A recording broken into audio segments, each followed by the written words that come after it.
Today he's going to talk to us about, the growth of our town, give us a bond issue update on projects and things like that that obviously all of us care about. So I'm going to turn it over to you, Robert, to do your thing. Welcome. You bet. Well, good morning, everyone. Pleasure to be with you all this morning. Again, it was a lot of fun last night. As Nathan mentioned, there was a really fun event for the Comal County Crisis Center. And it was a great fundraiser, a lot of fun. Several of us men in town got to don high heels.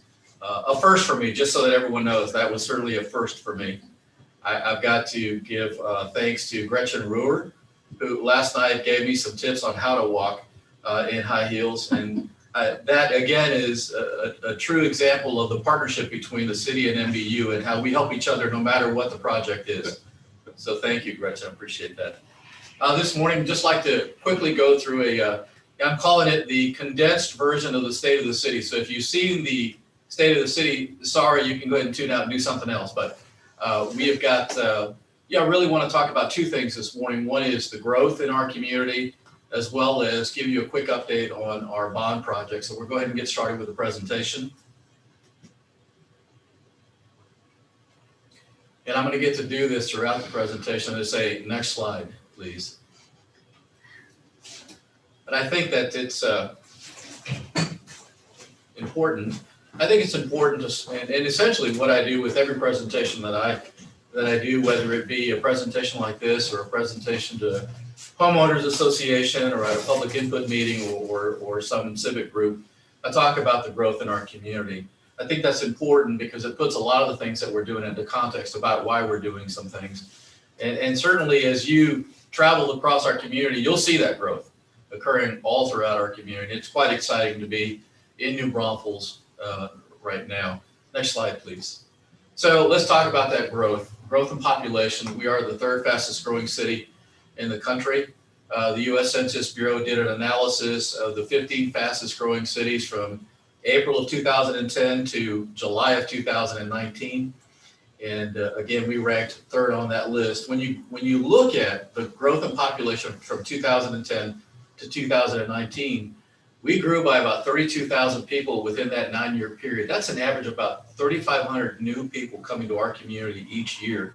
That's a 56% growth rate over that period. And we actually ranked second fastest growing city. And this is by percentage, so please understand that's by percentage from one year to the next. We actually ranked second in 2019, 2018, and 2016.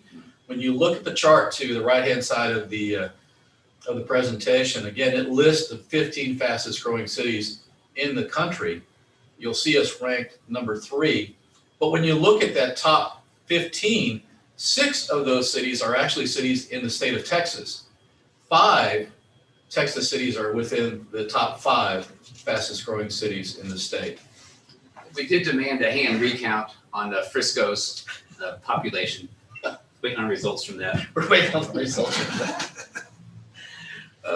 So we're not going to concede yet to Frisco. We're going to wait. Never. Got it. Next slide, please. So what's the projected growth going forward? Again, when you start in 2019, our estimated population based on U.S. Census data is just over 90,000. And over the next few years to 2022, we're expected to grow by another 11% and actually hit 100,000 in population in 2022. Next slide, please. So let's look at building permits for both commercial and residential. I think it's important that we look at that because that obviously is an indication of growth, obviously. When you look at the number of permits that have been issued since 2010, we've issued 11,000 permits. That's 731 commercial permits and over 10,000 residential permits. Within those commercial permits, though, that does include things such as new buildings, remodeling, and sign permits. And the residential number of just over 10,000 is strictly for new residential homes, new construction. When you look at the chart on the right-hand side, you'll see that when we look at our historical trends, 2017 was sort of our high for a total of 1,449 residential and commercial permits issued that year. When you look at the far right-hand bar of 2020, now these are only numbers through September. So it still doesn't include October, November, December. We were almost at 1,400. So we will exceed 2019, we will exceed 2018, and we're on pace to exceed even our highest year in 2017. And understand, that's in a year of a pandemic. So hopefully that's an indication that our community will certainly recover, hopefully quicker than we project at this point, and hopefully quicker than some other parts of the country. Next slide, please. So what has that done to the growth in total assessed valuation in our community? So we get, we're split into two different counties, both Comal and Guadalupe County within the city limits of New Braunfels.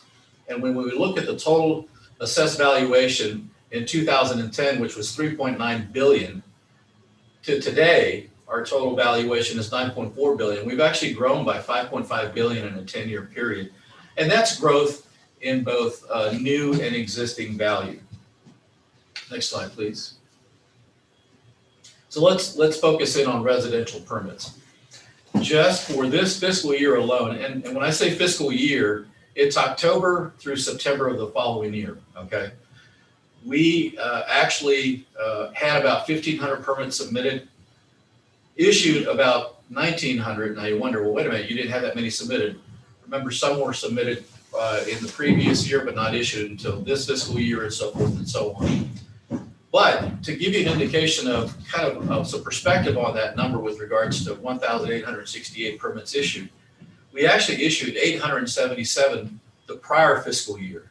So you see the growth in residential construction occurring within our community, and will be occurring, because remember, a building permit that's issued is an indication of future growth. Next slide, please. Just to look at the other permits that we issue, and those are permits for home remodels, decks, fences, pools, and those things. Again, the last fiscal year, we issued 8,975 permits.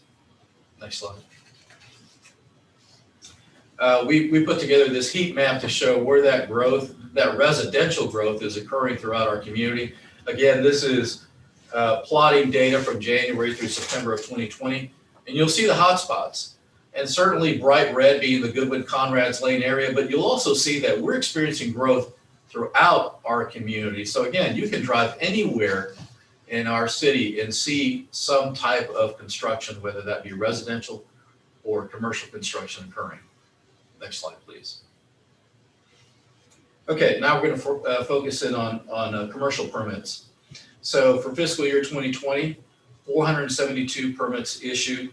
71 of those were for new builds, okay? How does that compare to the previous year? Well, the previous year, we had 101 permits issued for new builds. Again, 71 fiscal year 2020 and 101 fiscal year 2019. So a little bit of a drop there, but still certainly seeing growth in our community. Next slide, please. So again, we prepare a heat map for the same period, January through September, of all the commercial permits issued for new construction. And you'll see the hot spots are kind of the obvious ones: Creekside, West Point Village, and then along the I-35 corridor. But again, you'll see that growth occurring throughout our community. And I think it's very exciting for us. Because you certainly just don't want to have growth in residential, but you also want to see growth in commercial businesses as well, commercial activity. Next slide, please. So a quick update on bond projects. Next slide. The 2019 bond program, which was all of the propositions were overwhelmingly approved by voters in 2019. That consisted of 11 projects, $143 million. What you actually voted on was $117 million in the bond election. 15 million of that 143 is through a partnership with our New Braunfels Economic Development Corporation, or otherwise known as the 4B Board. That is for the sports complex. We're utilizing $8 million of roadway impact fees and applying that to the transportation proposition. And then $3 million we had previously funded prior to the election for things such as preliminary engineering reports or conceptual plans. Next slide, please. Transportation. So this proposition focused on roadway projects, okay? And so that was roadway, it was citywide streets, and then some very specific roadway expansions. You'll see a list of some ongoing projects, Oak Run sidewalk, San Antonio Spur to Krieger. If you drive in that area, that road is a mess.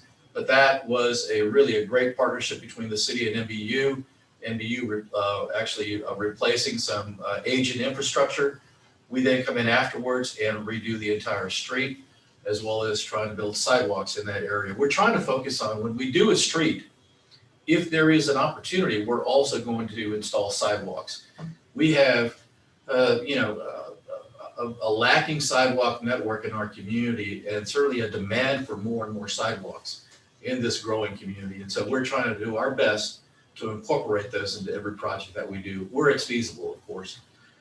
You'll see some upcoming projects, the list of upcoming projects, again, utilizing some citywide street funding. And then those other large projects, the Goodwin Conrad's project is an expansion project.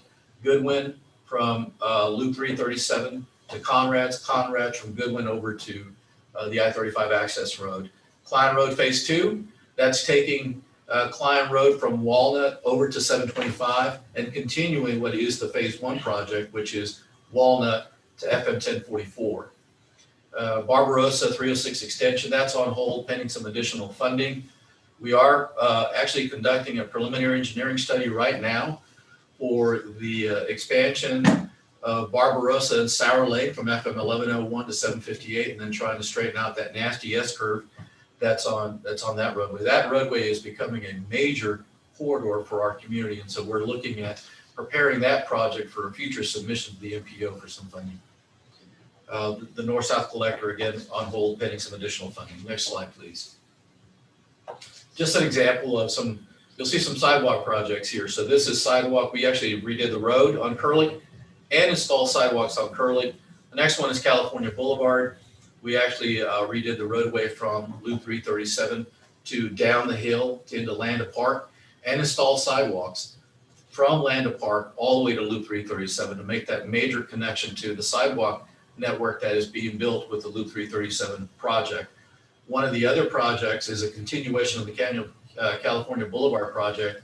Is we're going to then redo California Boulevard and install sidewalks on California Boulevard from, on Lakeview from California Boulevard to essentially Klingeman. If not, we might possibly be able to take it to Torrey. Next slide, please. Parks and Recreation. This proposition included the cemetery wall stabilization project, which is nearing completion now. All ability enhancements. We were able to install some all ability park amenities at Morningside Park and Landa Park. Those two projects have been completed and are actually now open to the public. And then the Zip Family Sports Park, huge project for us. We're finalizing the design now. We were fortunate to receive a $750,000 grant from the Texas Parks and Wildlife, which will apply towards the project and be able to include some amenities that we were not able to fund with the bond proceeds. And we expect that project to get started either in the summer or fall of 2021. Next slide. Here's a picture of the all ability amenities. The two pictures on the left are the amenities at Morningside Park, and the picture on the right is the Landa Park Symphony Trail. And again, both of these are completed and open to the public. Next slide. Sports complex. Phase 1 of that sports complex, again, go under construction spring or fall of 2021. Summer, fall of 2021. This is phase 1, which is a fourplex baseball, fourplex softball, and a fourplex soccer. We obviously have room to expand on that site, and this is another partnership between the city and the 4B. The 4B has some property along the frontage there on Klein Road and also a piece of it on FM 1044. They assisted the city with acquiring that property for us, so we're working with them on a partnership there. Next slide, please. Public safety. Fire stations 2 and 3.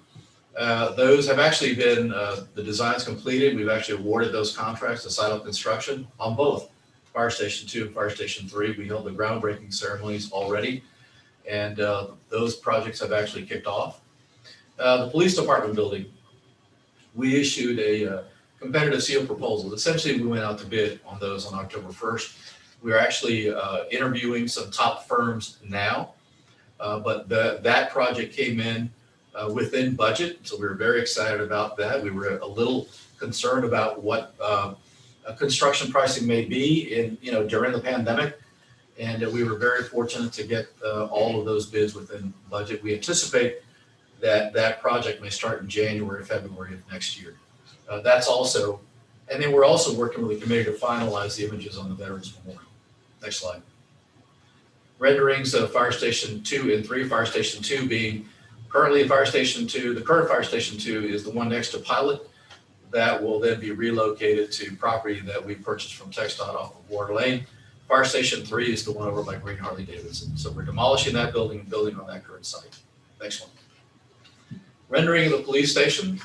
That's and the Veterans Memorial. It's a 65,000 square foot facility and a 12,000 square foot annex at the back of the property. We purchased about 10.5 acres off of San Antonio Street, just across the street from the jail. Next slide, please. West Side Community Center Library. This is going to be a really, really nice library branch for us. That's going to be attached to the West Side Community Center. That's about an 85,000 square foot facility. That design is complete, and we expect to actually release the bids this month, and we expect construction to get started in early 2021. Next slide. And here's another rendering and then what the layout will look like inside that library branch. Next slide. That's it. Thanks, Robert. Anybody had questions out there? If you do, maybe just speak up and we'll argue who gets to go first. Nathan, read my text. Oh, Heather has her hand up. Who does? Heather? Heather, go ahead.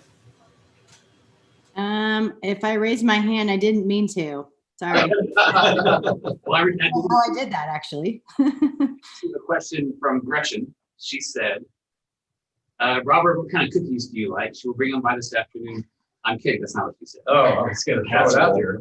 She said, I keep seeing and hearing people say, stop issuing permits. Is that even legal? Yes, growth requires planning and investments in water and infrastructure, but if the city's construction and development requirements meet code, how would a permit be denied? If it meets code, you cannot deny a permit. That is, you will be sued, and we will lose that lawsuit. So it's as plain and simple as that. Thanks. More questions, anybody? While you are thinking of questions, I actually have one for you, Robert, is the sports park. We start construction next year. When do you guys see us kind of starting to use that? Yeah, that's a good question because we'll actually work with the ultimate contractor on developing that timeline, but we anticipate that'll probably be a year-long construction. So it would either be late 2022 or early 2023. That's soon, which is good. Yeah, That's it is. cool. It is. Cool. All right, Mark says, what are the plans for the current police headquarters once the new facility is ready? Good question. The plans right now are to sell that building and utilize the proceeds then to purchase property for another library branch on the other side of I-35. Got it. I have another one too. I'll wait for more. The old MBGS land there next to the new jail, is that something the city has or is that still privately held? That is owned by Comal County. Okay, do you know what the plans are for that? No. I mean, they were thinking very proactively about acquiring that property and land banking it for any future expansion because like us, Comal County is growing as well. They're one of the fastest growing counties in the country. And so it was really some good long-term planning and visioning on their part to acquire that property. But I don't know what their plans are. Gotcha. Are any city employees working remote and are all offices open again? It's a question from Diane. Oh yeah, good question. Yes, we do have employees that are still working remotely. And all of our offices and counters are open to the public. Prior to the pandemic, I was approached by an employee. This was back in 2013 when I first became city manager. I had an employee come to me and said, congratulations on the job. Can I work remotely from home 1 or 2 days out of the week? And in 2013, I thanked her for congratulating me and told her to go back to her office and keep coming into work every day. I did not think of working remotely being very effective for the organization. Obviously, the pandemic forced us to go remote to a certain extent. We still kept some staff in the office. In fact, we still have some staff that are working remotely. We've gone into a rotating schedule where some staff are working from home a number of days and then come into the office, and the staff that was working on those other days then get to work remote from home. Some employees don't want to work remotely because there's too many distractions at home, so they decide to come in. But we're ensuring that our employees are safe and they're certainly able to social distance within their workspace. But even though I was opposed to it prior to the pandemic, I'm sort of learning that it might be something that may stay with us from this point forward. I've found the same thing, Robert. Okay, Brad asks, are there any plans to address possible water shortages? Wow. Gretchen, too bad you're not here with me. I'm not sure what possible water shortages you're referring to. I'm not aware of any. In fact, NBU has done an excellent job of planning for water needs for this community. And in fact, look long-term for the growth within their CCN. And that's essentially their service area. And so they look at projections for full build out within their service area and the water needs. And they've just done an excellent job in acquiring water for that growth and planning for that. Thanks, Robert. I have one more question, see if else has any. I was thinking about how does the city go about picking projects for bonds and road work and things like that? What's the process? Yeah, thank you. I think that's a good question. We've actually used the same process twice now. First for the 2013 bond program, and then for the 2019 bond program. Each time the council appointed a bond advisory committee. And I think each time it was 20 plus members of representatives across the community that worked with staff on identifying projects to recommend to the council. Now, understand that this bond advisory committee has got a huge task because each time staff comes with about $500 million worth of projects that should be considered. Now, obviously, we don't have capacity to do all 500 million all at once. And so the job of the bond advisory committee is to understand where the priorities are within our community, whether it be a road project, a drainage project, a facilities project, and they gather public input. They had both of those committees had numerous public input sessions to gain feedback from the community prior to them making a recommendation. They ultimately provide a recommendation to the council. The council will then take that recommendation and may modify it some, but ultimately come up with a proposition. Cool, thanks. Jolene asks, are there any plans for 46 traffic? That's an easy question. What traffic? There's no traffic on 46. I was going to say, which direction on 46? Yeah, exactly. Yeah, that is a major issue, no doubt. In fact, that was one of the reasons the traffic volumes on 46 are one of the reasons we moved forward on the Albus Lane project, because it was another way to get to, for example, 306. But that's also another reason why we're moving forward on a preliminary engineering report for Barbarossa Sour Lane, because that could then become another feeder road over to I-35 or 306. We are working with TxDOT, though, and the city of Seguin on trying to identify improvements throughout that entire stretch, because Seguin is experiencing the same thing. They hear the same thing from their residents, because some of their residents come here to work and our residents go there to work, and there's a lot of residential growth occurring in between. And so I think if we continue to work together between us, Comal County is at the table with us, City of Seguin, Guadalupe County, and TxDOT, I think that we'll be able to come up with some solutions because ultimately you've got to address the capacity issues on that roadway. The volume, the capacity isn't able to essentially meet the volume that's occurring in that area. So not any project specific at this point, but we are certainly having some real good dialogue about what can we do collectively to improve that stretch of roadway. Okay. I'll read this. You guys had Gretchen did comment in the chat box about water, so you guys can all read that in there. I was going to ask you another question, Robert. Creekside is going to have a weird intersection thing coming out of there. What's the timeline on that thing? I'm not certain on the timeline. I even forgot what it's called. It's something diamond, but I don't really like it. But I understand why they're installing it, and so I hope that it works. But I don't like the one when I go to San Marcos. I don't like My it wife works in San Marcos. That confuses me, and so I think there's going to have to be a lot of public education. There's always that moment of panic when you're driving and the car's coming at you. Because you shut off to the side. It's just not instinctual, right? People in San Marcos say it does help on that. That's what I've heard. Anything that helps over there, count me in. Even if it's scary, I'll be happy to do it. Any more questions from everybody? If not, that is it. Thanks for coming to Coffee Break with the Chamber. The next one's on the 2nd of December. Kyle Peterman will be in town for that. I guess he'll be at least on Zoom for that. And there's all kinds of questions we can ask him as a group. Chester. Oh, Chester said diverging lanes. Last update for completion is in April for Creekside. And we can all smile going in and out of there now after that. Or at least grimace. You all have a great day. We'll see you next time. Prost.